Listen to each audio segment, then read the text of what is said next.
Alright, guys, so we're finally back. We're going to finally be talking about DanDaDan. Season 2. Finally was able to watch it, finally was able to catch up, thankfully.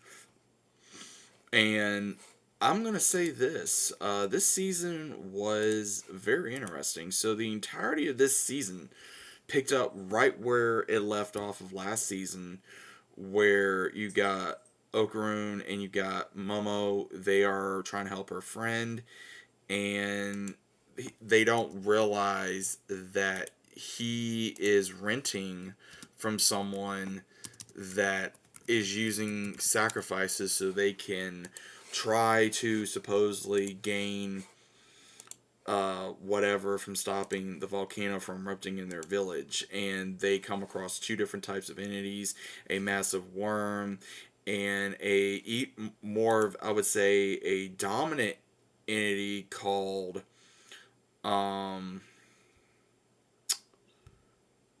I don't know. I want to say it was the evil eye, and basically it was this child that was sacrificed, but then he was used for this, and he became an evil spirit, and then he started killing people. And when that happened, it really messed up the mentality of, like, any spirit. But again, you have where they fight him, they're able to somewhat control it, and then they're able to try to get Genji back by using cold water. It's going to be the evil eye. Hot water, he's going to be himself. And I thought that was kind of silly, but again, it is what it is. I think that's what makes Dan so hilarious, because you never know what's going to happen, right? You never know about what this show's going to entail. And what's really crazy is that you have where they just keep on upping the ante in this season. They bring more aliens into this. They bring less spirits into this, into a certain degree. And also Okaroon trying to understand his abilities more and train and be able to protect Momo. And you see where Momo and him are developing more of a relationship, because you can tell she likes him, obviously, from, what happened in the first season. But now this season has gone into more of a understanding each other and wanting to be there and wanting to fight together. And I liked how this season went.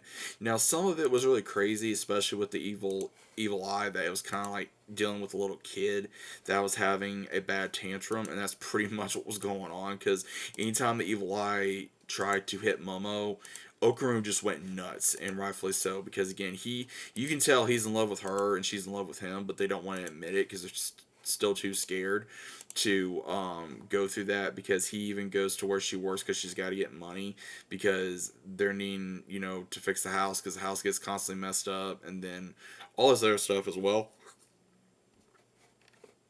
And then, of course, they meet new allies. And one of the things, I will say this, I'm not sure if they're going to keep this one character around, or they're going to bring another character back for like revenge. But the woman that was leading her clan to try to go up against Momo and Okaroon, she apparently is either going to become a spirit or a demon or something, and said that she was going to want revenge because of them, of course, killing the worm and destroying the village and saving the town and stuff like that. So I'm not sure if she's going to come back. Then you have this one character that shows up later on in the season, and he's a very bubbly, overweight, annoying character. And he's like acting like, oh, well, I gotta know how to talk spicy to the ladies and all this. And he's like, he's a nerd, he's a robot nerd. And he comes in handy because he's able to fight a giant kaiju at the very end, of all things.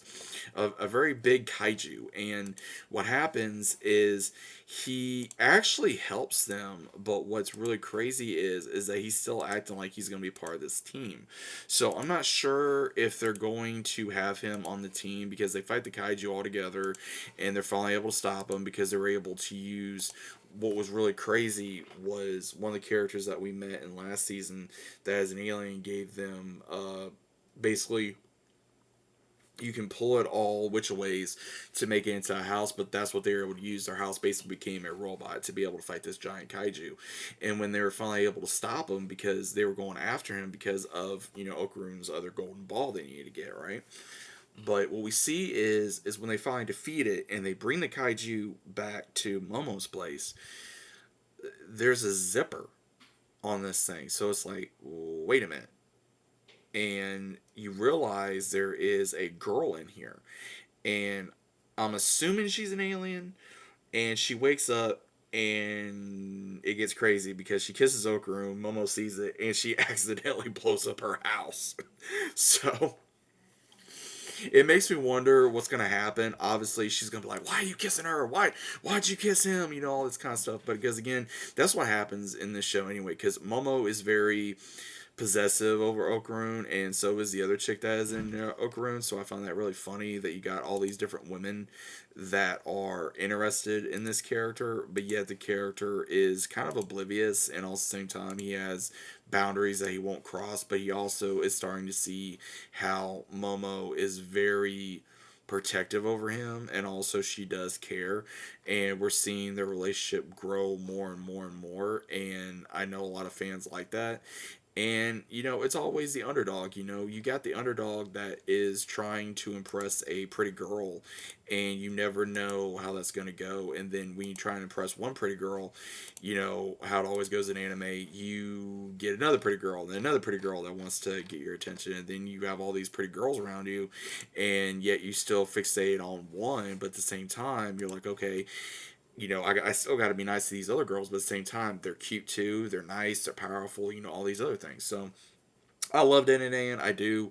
I can't wait to see season 3. I'm very happy I was finally able to catch up. And guys, there's just going to be more anime reviews coming.